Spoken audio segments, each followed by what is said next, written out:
Sirianni started his coaching career at his alma mater, Mount Union, before making the jump as an assistant to the Chiefs in 2009. During his time in KC, he worked under head coaches Todd Haley and Romeo Crennel, then joined the Chargers, worked alongside head coach Mike McCoy and offensive coordinator Frank Reich. Teaming up with Reich again with the Colts since 2018, he engineered an offense that ranked 8th in points per game over that span.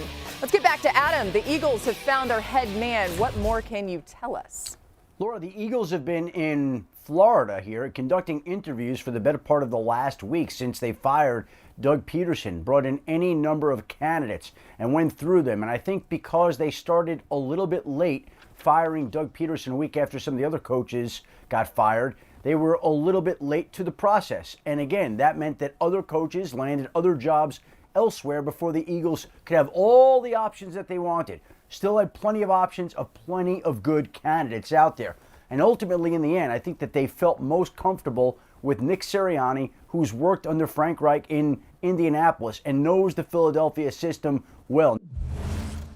What's the right hire? I thought Doug Peterson should have stayed on, and Dan was screaming like it's about Carson Wentz. And I understand it from a money standpoint. Like they are invested in Carson Wentz. So this is another part of that investment outside of the $100 million contract, outside of the fact that he had a rough season. This is yet another investment in the fact that they think Carson Wentz is going to be the guy for the future.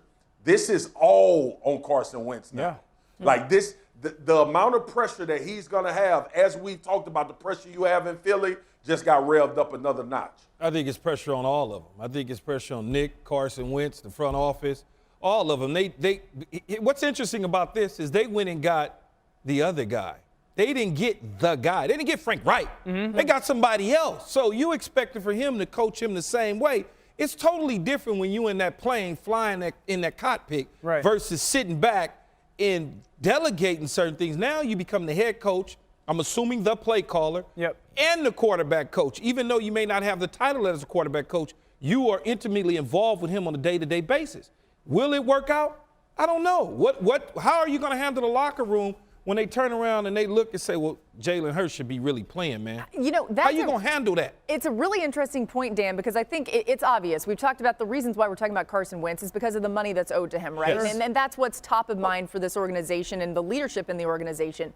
But what if Jalen Hurts ends up really being the guy and Sirianni's in that scenario? Feels like, at least in his experience, he'd be prepared to go with whoever's best to run the offense? Yeah, no, listen, this is not about Jalen Hurts, right? This hire was absolutely about Carson Wentz. 100%.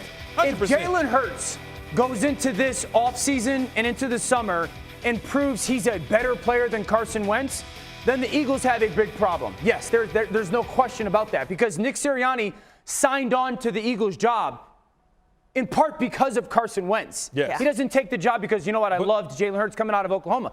Could Jalen Hurts become something? We have no idea. But the number one goal for him going to Philadelphia, make no mistake about it, is to get Carson Wentz right.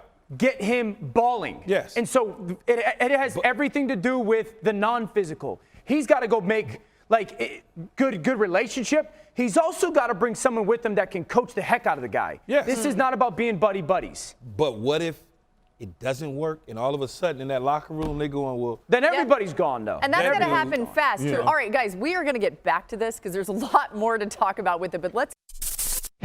Thanks for watching ESPN on YouTube. For live streaming, sports, and premium content, subscribe to ESPN+.